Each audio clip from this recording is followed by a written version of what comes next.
Nessa aula iremos falar sobre números primos, ok?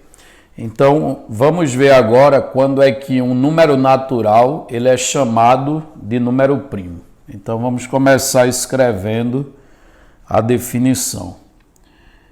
Então, um número natural. Aí, esse número natural eu vou representar por um P, certo? Então, um número natural P maior do que 1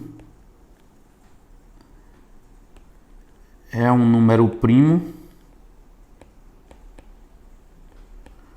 Ou você pode ler que é simplesmente primo, certo? Ao invés de dizer número primo, você diz primo apenas. Um número natural P maior que 1 é um número primo se seus únicos,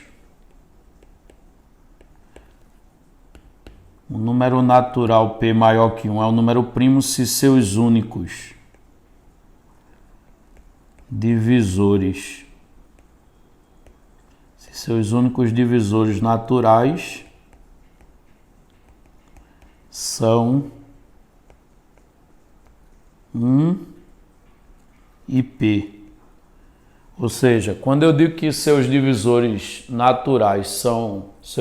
divisores naturais são 1 e P, o 1 ele divide todo o número natural, certo? Então, um dos divisores teria que ser o número 1.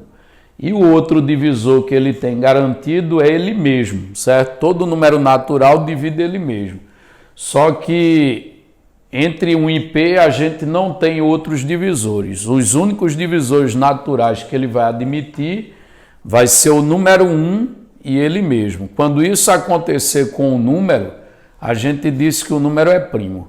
Agora, se o número ele é maior que 1 e ele, além do 1 e ele mesmo, ele tiver outros divisores intermediários entre o 1 e o P, a gente vai dizer que o número é composto, certo? Só que eu vou falar sobre número composto em uma outra aula, ok? Então, se o número ele for maior que 1 e seus únicos divisores forem, os únicos divisores naturais que ele admite forem o 1 e ele mesmo, certo? Ele vai ser dito primo.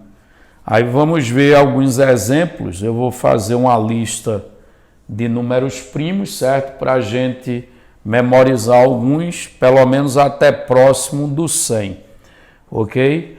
Aí mais adiante eu também vou ensinar, dado o número primo, certo? Dado o número natural, como é que a gente faz para reconhecer se ele é um número primo ou se ele é um número composto, ok? Então vamos primeiro fazer uma relação de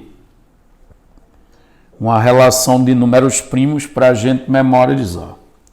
Então, o primeiro número primo que aparece é o número 2, certo? E, por sinal, é o único que é par, né? Porque se tiver um par maior que 2, né? Se você tem um número par maior que 2, ele não pode ser primo porque ele vai ser divisível por 2, pelo menos, ok?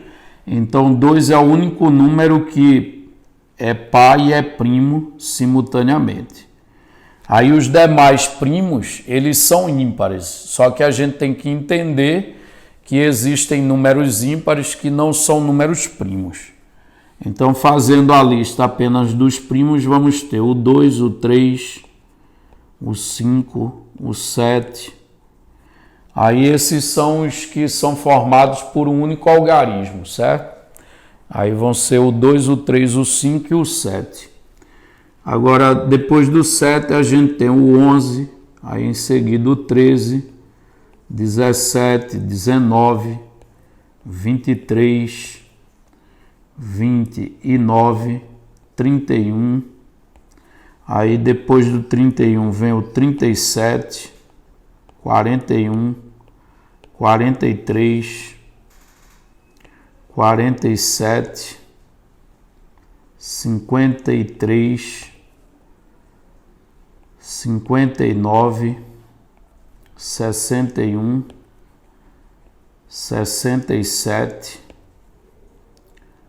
71, 73, 79, 83, 89, 97. Só que essa lista, ela é infinita, né? Eu quero só fazer a lista até próximo do 100, porque eu acho que vale a pena a gente saber de memória quais os números primos de 1 a 100, certo?